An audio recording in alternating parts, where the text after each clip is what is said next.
خیلیاتون پرسیدین که چجوری با هوش مصنوعی ویدیوهای واقع گرایانه بسازیم.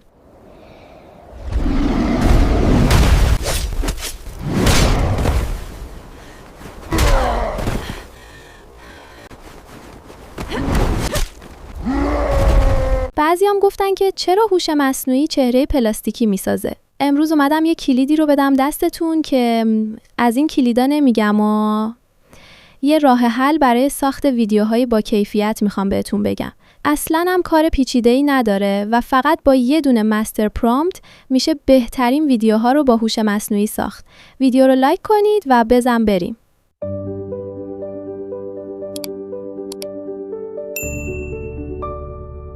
خب دوستان، این فایل که میبینید یه پرامپت کامل هست. شامل دستورات لازم برای ساخت ویدیوهای طبیعی و با کیفیته. و الان میخوام این فایل رو خیلی راحت تبدیل به یه پروژه کنم. پروژه‌ای که بشه دستیار ما برای ساخت ویدیو. این در واقع اول برای مدل سیدنس 2 بوده، اما من اینو بهینه کردم که در محیط گوگل فلو هم بشه استفاده کرد. حالا چجوری استفاده کنیم؟ پیشنهاد من اینه که پروژه رو با هوش مصنوعی کلاود بسازید. با چت جی پی تی و جمینای هم میشه، اما من کلاود رو ترجیح میدم. البته برای کار با کلاود موقع ثبت نام احتمالاً شماره مجازی بخواد. شماره مجازی هم تهیه کردنش خیلی راحته. خیلی سایت‌ها هستن نهایتش 100 یا 150 تومن، شاید هم کمتر شماره مجازی میدن. اگر هم جای سراغ ندارید به تلگرام ما پیام بدین که آیدی شخص مطمئن با قیمت مناسب بهتون معرفی کنیم. اگه هم نخواستین به جای کلاود از چت جی پی تی استفاده کنید. حالا من مراحل رو با کلاود انجام میدم. ببینید اول به بخش پراجکتس میرم و بر روی نیو پراجکت میزنم. یه اسم دلخواه برای پروژم انتخاب میکنم و حالا کرییت پراجکت رو میزنم. پروژه واسم ایجاد شد. از این به بعد هر وقت به بخش پراجکت برم میتونم پروژه‌مو اینجا ببینم و واردش بشم. اما این پروژه هنوز خالیه. کافیه یه مقدار بیایم پایین و در بخش اینستراکشنز اون دستوراتی که بهتون نشون دادم رو وارد کنیم. یا اینکه از این قسمت به صورت فایل آپلودش کنیم که منم همین کارو میکنم و فایل مستر پرامپت رو آپلود میکنم. دوستان این فایل رو برای شما هم در چنل تلگرام قرار دادم و لینک مستقیم این فایل رو در بخش توضیحات براتون میذارم. فایل رو آپلود کردم و تمام. به همین سادگی. حالا دستورات لازم رو در اختیار کلاود قرار دادیم و کافیه در قسمت چت هر ویدیویی که مد نظر داریم رو ازش درخواست کنیم و این میاد پرامپت مهندسی شده بهمون میده. فقط یادتون باشه هر وقت با این خواستین چت کنین مطمئن بشید که داخل پروژه هستین. یه وقت از گفتگوی معمولی کلاود استفاده نکنید. بسیار خوب. قبل از اینکه پروژه رو تست کنم اجازه بدین سایت گوگل فلو رو آماده باز کنم. دوستانی که نمیتونن وارد سایت گوگل فلو یا هر کدوم از سایت‌های هوش مصنوعی بشن، من چند وقت پیش VPN مناسب این کار رو معرفی کردم. لینکش هم این بالا میاد.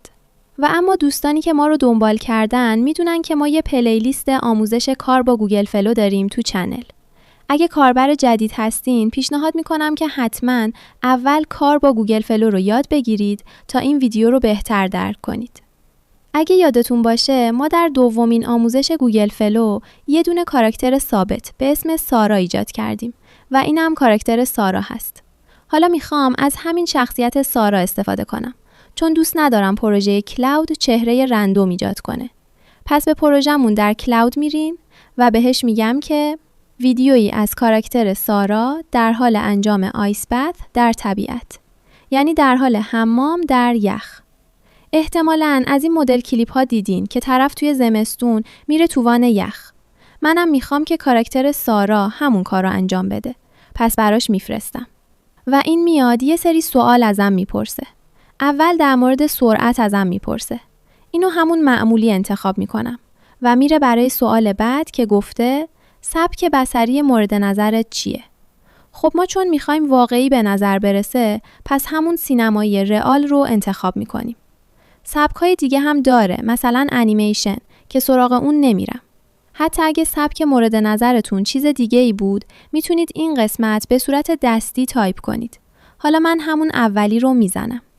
در مرحله بعد گفته که آیا کاراکتر مرجع داری یا اینکه خودم چهره رو توصیف کنم. این خیلی مهمه. اگه اولی رو بزنم خودش یه کاراکتر رندوم توصیف میکنه. اگه دومی رو بزنم اون وقت بهم میگه عکس کاراکترت رو بهم بده تا توصیفش کنم. که من هیچ کدوم از اینا رو نمیخوام چون خودم اونور کاراکتر سارا رو دارم.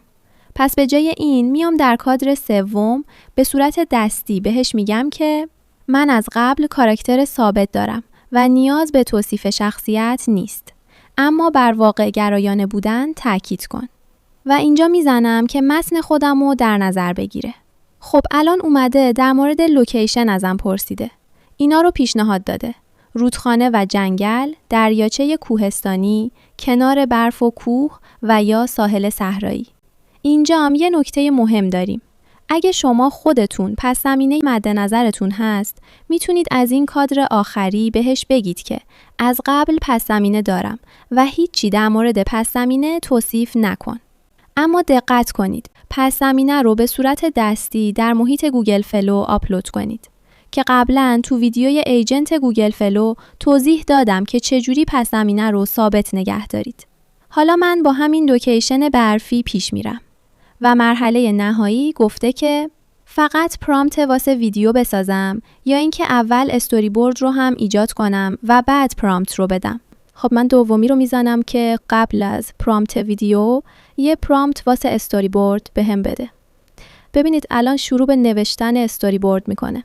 البته دوستان این اومده استوری بورد رو واسه 6 سکانس نوشته، ولی از اونجایی که مدل آمنی فلش در گوگل فلو هر بار 10 ثانیه ویدیو میسازه، پس بهتره که بگم استوری بورد فقط 3 تا پنل داشته باشه.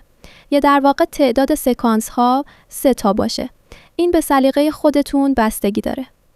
خب براش میفرستم و میاد پرامپت رو مطابق نیاز من بازنویسی میکنه. حالا پرامپت رو کپی میکنم و به گوگل فلو میرم. خروجی رو برای ایمیج میذارم. مدل هم نانو بنانا پرو. البته نانو بنانای 2 هم خوبه.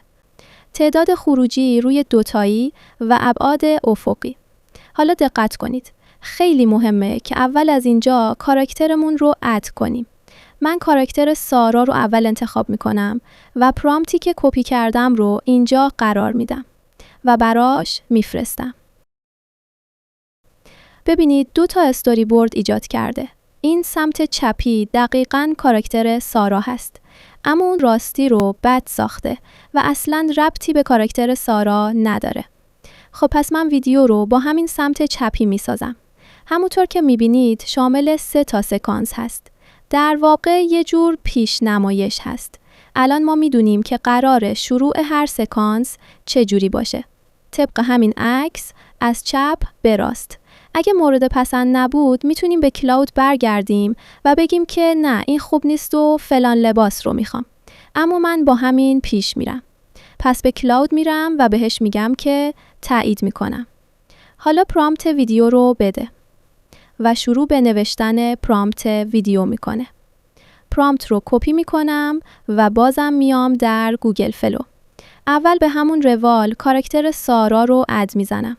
و بعد خیلی مهمه که این استوری بورد رو هم اد بزنیم چون قراره طبق این پیش بره.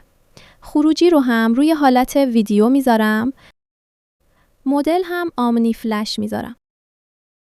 در نهایت پرامپت رو هم اینجا قرار میدم و براش میفرستم.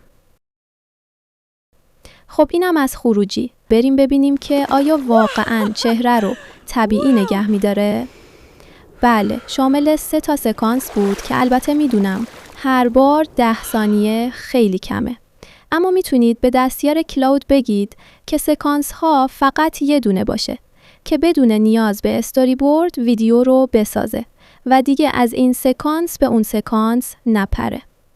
اما دوستان الان میخوام یه نمونه کاراکتر سخنگو هم تست کنم چون خیلیاتون از این ابزار برای گوینده یوتیوب استفاده میکنید. من این بار میرم بهش میگم میخوام همین کاراکتر در استودیوی یوتیوب پشت میکروفون و لپتاپ این دیالوگ رو بگه. حالا دیالوگم اینه: سلام دوستان، امشب ممکنه یکم دیر برسم. اگه فرصت شد با تأخیر براتون لایو اجرا میکنیم. براش میفرستم. خب گفته که فقط پرامپت میخوای یا استوری بورد؟ من این بار دیگه فقط پرامپت ویدیو رو ازش میگیرم. پرامپت رو بهم داد، حالا کپی میکنم و میرم امتحان کنم.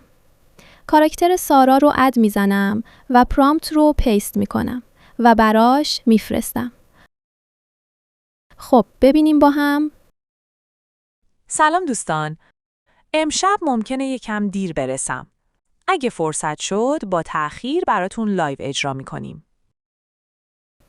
بسیار خوب. یه مورد دیگه هست که میخوام ببینم این پرامپت ها چقدر میتونن کمک کنن که جزئیات ریز هم در ویدیو مشخص باشه. من به دستیار کلاود میگم یه پرامپت ویدیویی واسه همین شخصیت بده که دوربین روی پوست صورت زوم کنه بدون اینکه کیفیت کم بشه. همه جزئیات باید ثبت بشه. خب گفته که محیطش کجا باشه. میگم همون استودیوی قبلی. حالا بریم پرامپت رو تست کنیم. و خروجی رو ببینیم. ببینید پوست صورت کاملا طبیعیه و خبری از پوست پلاستیکی نیست. اما یه نکته بگم واسه دوستانی که نمیخوان از کاراکتر ثابت استفاده کنن. اگه کاراکتر از قبل ندارید، ممکنه دستیار کلاود بهتون پیشنهاد بده که براتون پرامپت کاراکتر شیت بسازه. که البته من همون ساخت کاراکتر شیت رو هم در پلیلیست آموزش گوگل فلو کامل گفتم. لینک پلیلیست رو هم در توضیحات و هم در بالای صفحه براتون میذارم. اگه سوالی یا مشکلی در این مورد داشتین، حتما در کامنت ها بپرسید. تا ویدیوی دیگه بدرود.